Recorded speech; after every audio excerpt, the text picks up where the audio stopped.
Assalamualaikum warahmatullahi wabarakatuh. Hamdan wa syukran lillah.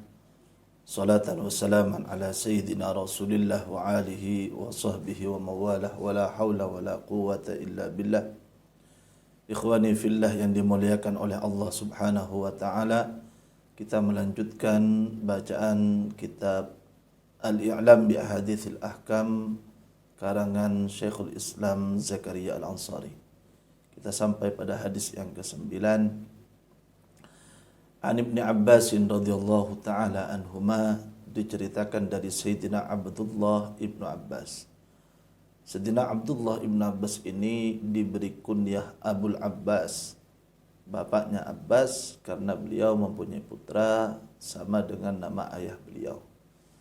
Beliau adalah sepupu baginda Nabi besar Muhammad sallallahu alaihi wasallam, karena Abbas ini adalah adik daripada Sayyiduna Abdullah, ayahanda baginda Nabi besar Muhammad sallallahu alaihi wasallam, yakni kakeknya Sayyiduna Abdul Muttalib Al-Hashimi. Beliau dilahirkan 3 tahun sebelum hijrah. Jadi sebelum hijrah beliau dilahirkan 3 tahun sebelum hijrah baginda Rasulullah sallallahu alaihi wasallam.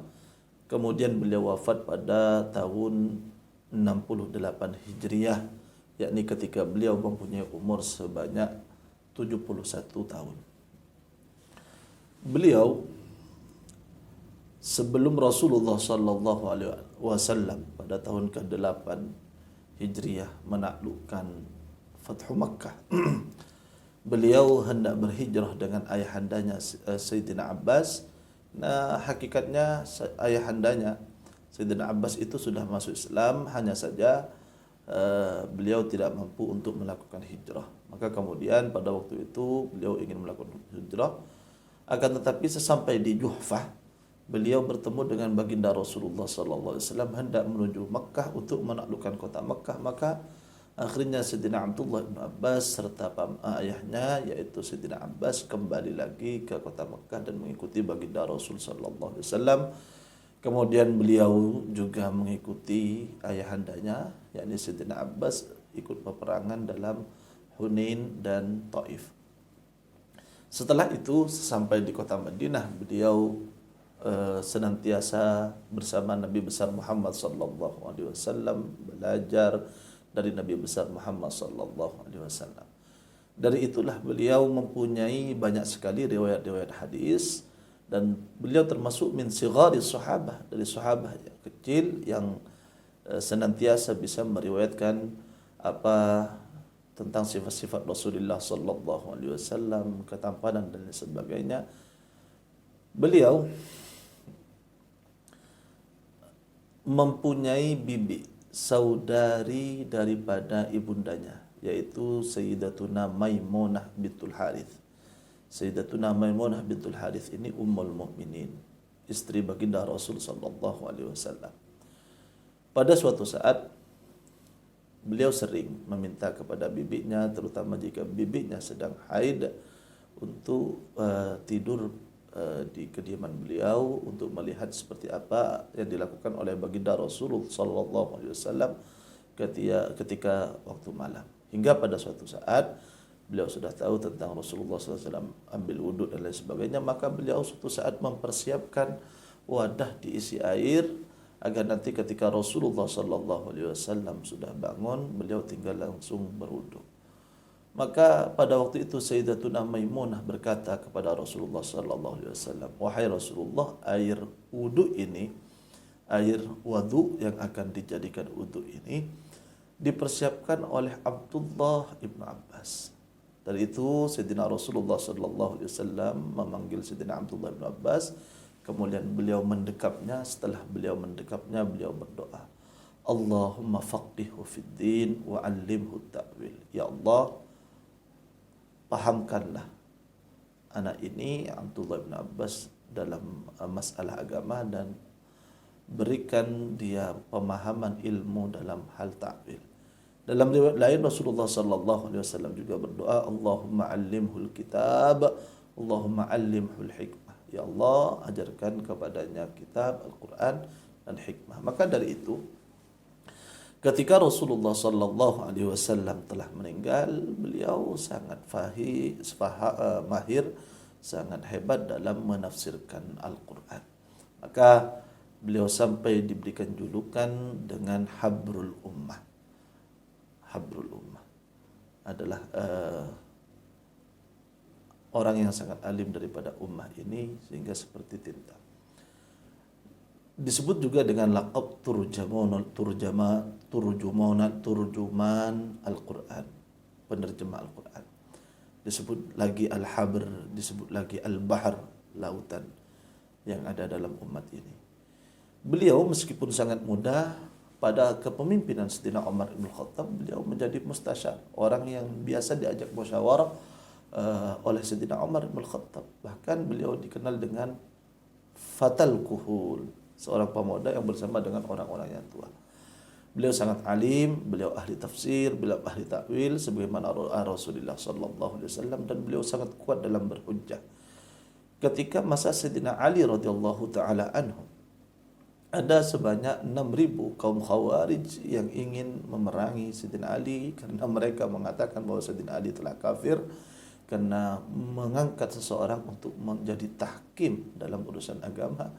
Mereka mengatakan wa man lam yahkum bima anzalallah fa ulaika humul kafirun, sehingga Sayyidina Ali dianggap kafir. Maka kemudian diutuslah Sayyidina Abdullah bin Abbas untuk mendebati mereka.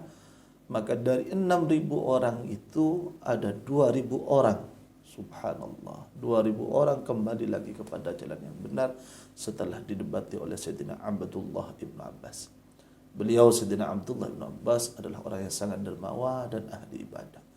Sampai-sampai suatu saat Abu Ayyub Al-Ansari, beliau itu dalam kondisi mempunyai hutang, datang kepada Sayyidina Abdullah bin Abbas. Maka kemudian beliau mengatakan, saya akan memberikan semua yang telah engkau berikan kepada Rasulullah SAW, termasuk rumahnya sampai ditutup untuk dikasihkan kepada beliau.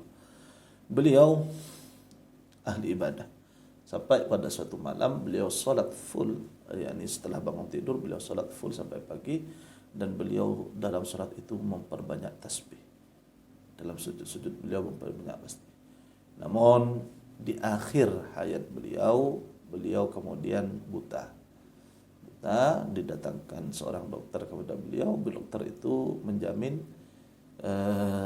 insyaallah kamu akan sembuh, hanya saja tolong jangan sholat selama 5 hari.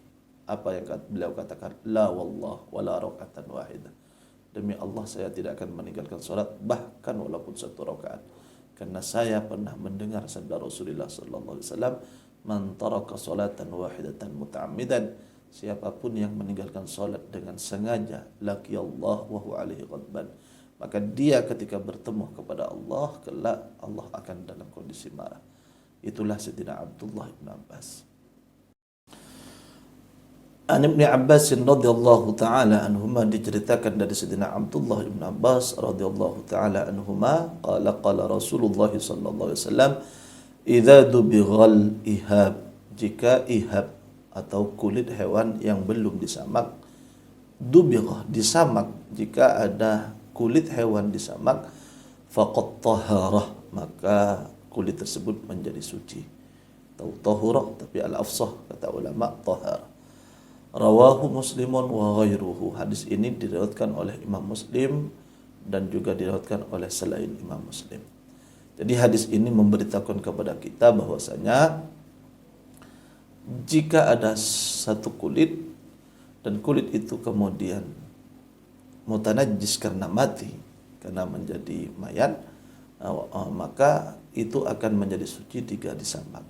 Disamak artinya adalah dibuang lendir-lendir, hal-hal yang tidak dibutuhkan di kulit tersebut dengan sesuatu yang agak panas sehingga akan menjadi bersih dan tidak ada lendir-lendirnya lagi.